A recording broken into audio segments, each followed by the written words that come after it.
दोस्तों कहते हैं जो हिंदी रीति रिवाज से शादियाँ होती है और जो सातों वचनों की कस्में खिलाई जाती हैं पति पत्नी को,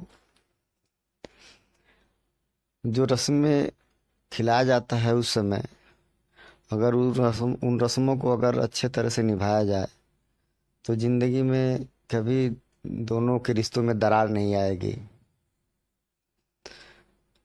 दोस्तों कहानी कुछ ऐसी है, गुजरात की सच्ची घटना है। चलिए कहानी सुनते हैं पूरी, बहुत इंटरेस्टिंग कहानी है। उससे पहले दोस्तों आप लोग से छोटा सा रिक्वेस्ट है, अगर आप लोग चैनल पर नए हैं तो वीडियो को लाइक और चैनल को सब्सक्राइब जरूर करें। एक लड़का होता है राहुल, जिसकी शादी 10 साल पहले हुई होती है। दोनों पति पत्नी बहुत खुश थे अपने शादी से, अच्छा जीवन व्यतीत करते थे दोनों लोग।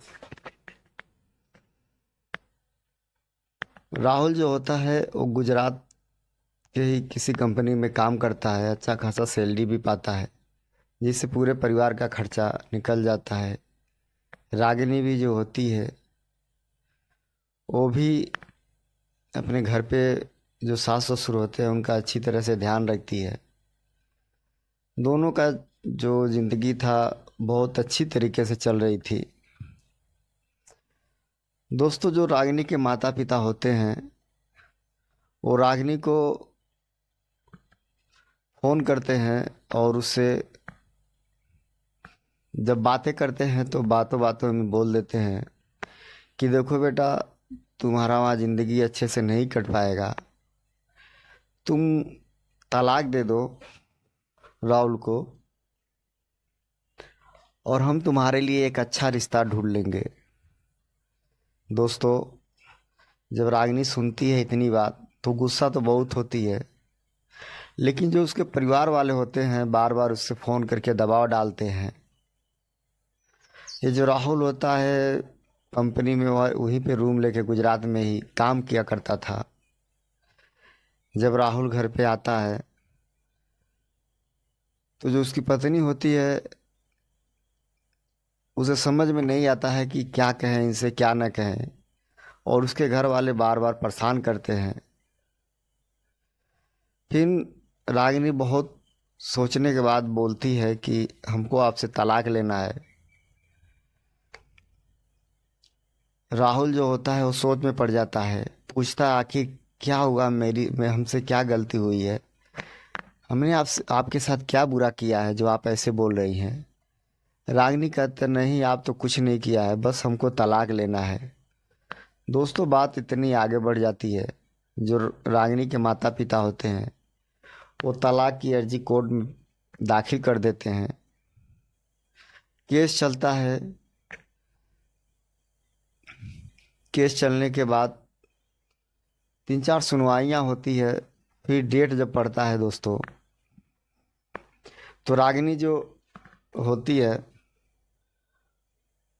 वो भी जाती है कोर्ट में, और जो राहुल होता है उसको भी बुलाया जाता है कोर्ट में। वहाँ पे दोस्तों जब कोर्ट का लास्ट फैसला होता है, लास्ट दिन होता है, जो जजमेंट आने वाला था, तो जज साहब पूछते हैं दोनों से, अगर आप लोगों की कोई आखिरी इच्छा तो बताइए, आखिर आप लोग ऐसा क्यों कर रहे हैं। तो जब राहुल से पूछते हैं तो राहुल कुछ नहीं बोलता है, वो अपना मूडी नीचे कर लेता है। फिर जज साहब रागिनी से पूछते हैं तो रागिनी कहती है, साहब हमें इनसे एक दिन का और मोहलत दे दीजिए, तलाक होने से पहले हम इनसे कुछ बातें करना चाहते हैं। जज साहब बोलते हैं, आखिर 3 महीने से केस चल रही थी, तब से आपकी बातें नहीं हो पाई और आप क्या बातें करना चाहेंगे। तो बोलती, नहीं साहब, हमें इनसे कुछ ज़रूरी बातें करनी है, अगर आप मोहलत दे देंगे तो बहुत अच्छा होगा। तो जज साहब जो होते हैं कहते हैं, ठीक है, तुम एक दिन का नहीं बल्कि 2 दिन का ले लो, एक दिन हमारी तरफ से ले लो, और तुम लोग अपनी ज़िंदगी के बारे में अच्छा खासा फैसला ले सकते हो, सोच सकते हो। अगर तुम लोग का रिश्ता बच जाए तो इससे अच्छा क्या होगा। दोस्तों रागिनी जो होती है कहती है ठीक है साहब। उसके घर वाले तो बहुत, जो उसके माता पिता होते हैं जो उसके ऊपर प्रेशर डालते थे तलाक के लिए, वो लोग तो नाराज़ हो जाते हैं कि आखिर ये लड़की चाह क्या रही है, कर क्या रही है। जब तलाक की बात हो चुकी है तो फिर भी क्यों परेशान कर रही है। दोस्तों कोर्ट का जो सुनवाई होता है वो समाप्त होता है। रागिनी भी अपने मम्मी पापा के साथ घर जाती है, राहुल जो होता है वो भी अपने घर जाता है। रागिनी गुजरात के ही एक 5 स्टार होटल में एक कमरा बुक करती है और शाम के 8 बजे फ़ोन करती है राहुल के पास और उसको बुलाती है होटल पे। दोस्तों जब राहुल आता है तो रागिनी को देखता ही रह जाता है। दोनों साथ में जाते हैं, रूम में बातें करते हैं। जब बातें करते हैं तो पूछती है, रागिनी पूछती है कैसे है आप। राहुल बोलता है आपने ऐसा हमारे साथ क्यों किया, हमसे क्या गलती हुई थी कि आपने मामला कोर्ट तक पहुंचा दिया, आपने कुछ हमें बताया भी नहीं।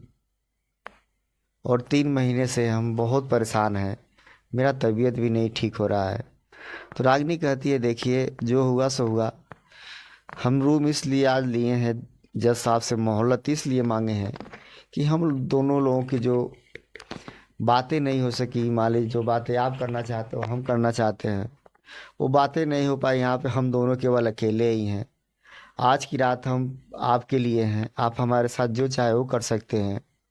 राहुल इन्ना सुनते ही वो रागिनी को देखने लगता है और उसकी आंखें जो होती है वो नम हो जाती हैं। दोस्तों दोनों की जो शादी हुई थी वो बहुत खुश थे। फिर पूछता है आप हमारे साथ ऐसा क्यों की। जब राहुल पूछता है बार बार एक ही बात, तो रागिनी का मुड़े नीचे हो जाता है और बोलती है छोड़िए जो हुआ सो हुआ, और बताइए आप कैसे हैं, आपके मम्मी पापा कैसे हैं घर पे। वो बोलता है मेरे मम्मी पापा कैसे रहेंगे, ठीक तो नहीं है, आपके जाने के बाद आपको बहुत याद करते हैं और पूछते हैं कैसी है बहू, क्यों आखिर चली गई, यहाँ तक बात कैसे आ गई। इतना सुनते ही दोस्तों जो रागिनी होती है वो रोने लगती है। राहुल से पूछती है कि आपका तबीयत कैसा है, आपको हो क्या गया है, आप इतने दुबले पतले कैसे हो गए हैं। दोस्तों जब इतना सुनता है राहुल तो उसकी आंखों से आंसू गिरने लगते हैं। वो बोलने लगता है कि आपके जाने के बाद मेरा तबीयत खराब रहने लगा, बुखार उखार होने लगा, कमजोरी महसूस होने लगा, चिंता घबराहट होने लगी। जब मैंने डॉक्टर को दिखाया तो डॉक्टर साहब ने जब पूरा चेकअप किया, जांच उच किया, तो उन्होंने बताया कि हमें बहुत ही गंभीर बीमारी है। जब बीमारी का नाम सुनती है रागिनी तो उसका तो पैरों तले ज़मीन खिसक जाती है।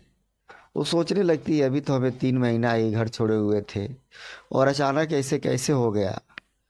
दोस्तों जो राहुल होता है वो भी रोने लगता है, बोलता है मुझे कैंसर हो गया है और मेरे पास बस कुछ ही दिनों का समय है। इतने सुनते ही जो रागिनी होती है दोस्तों वो राहुल का पैर पकड़कर रोने लगती है ज़ोर ज़ोर से उस कमरे में, मानो क्या खो गया है लोगों का। दोस्तों रागिनी कहती है हमसे बहुत भारी गलती हो गई है, हम तो आपसे तलाक भी नहीं लेना चाहते थे, लेकिन जो हमारे परिवार वाले हैं हमारे ऊपर इतना दबाव डाल दिए, इतना दबाव डाल दिए कि हम कुछ कह ही नहीं पाए। और मेरे मम्मी पापा जो हैं वो यहाँ तक पहुँचा दिए हमको, हमारी ज़िंदगी बर्बाद कर दिए दोनों लोगों ने। अब हमको कहीं नहीं जाना है, हमें मम्मी पापा से अब कोई रिश्ता ही नहीं रखना है। चलिए हम आपको किसी भी तरह से कितना हो पैसा लगे, जो भी है हम सब बेच कर अपना जो भी जेवर है सब बेच के आपको दवा कराएंगे, अच्छा कराएंगे पहले की तरह, फिर हम दोनों लोग रहने लगेंगे। दोस्तों जब इतना राहुल सुनता है तो उसका भी हौसला थोड़ा बुलंद होता है। फिर भी मन ही मन सोचता है, वो पूछता है आखिर आपने ऐसा क्यों किया, आप हमसे इतना प्यार करते हैं, हम भी आपके बिना नहीं रह पाएंगे। दोस्तों बहुत सारी बातें होती है दोनों लोगों के बीच में। बातें होते होते कब सुबह हो जाती है, रात कट जाती है, पता नहीं चलता दोनों लोगों को। सुबह होते ही राहुल और रागिनी जो होते हैं वो राहुल के घर जाते हैं, उसके मम्मी पापा से मिलते हैं। मिलते ही सब लोग रोने लगते हैं। फिर खाना पीना करते हैं। उसके बाद जो रागिनी होती है तुरंत टिकट कराती है, और जो राहुल होता है उसको गुजरात से बॉम्बे ले जाते हैं कैंसर हॉस्पिटल में। डॉक्टर देखते हैं, रिपोर्ट सब नॉर्मल कहते हैं, ठीक है समय लगेगा और ये ठीक हो जाएंगे। तो रागिनी जो होती है कहती है साहब कोई बात नहीं, आपको जितना समय लेना है ले लीजिए, बस मेरे पति के किसी तरह बचा लीजिए। दोस्तों वो लोग दवा लेकर घर आते हैं और अच्छा खासा राहुल का इलाज चलता है, और दोनों लोग पूरे अच्छे तरह से अपनी ज़िंदगी बिताने लगते हैं। तभी बीच में जो रागिनी है तो उसके मम्मी पापा फ़ोन करते हैं, बोलते हैं अरे तुम कहाँ चली गई, कहाँ गायब हो गई, तुमको तलाक लेना था, जज साहब ने 2 दिन का टाइम दिया था, आ क्यों नहीं रही हो तुम। दोस्तों जब इतना सुनती है रागिनी तो अपनी मम्मी पे टूट पड़ती है, मम्मी पापा पर, और बोलती है मम्मी आप कैसी माँ हो।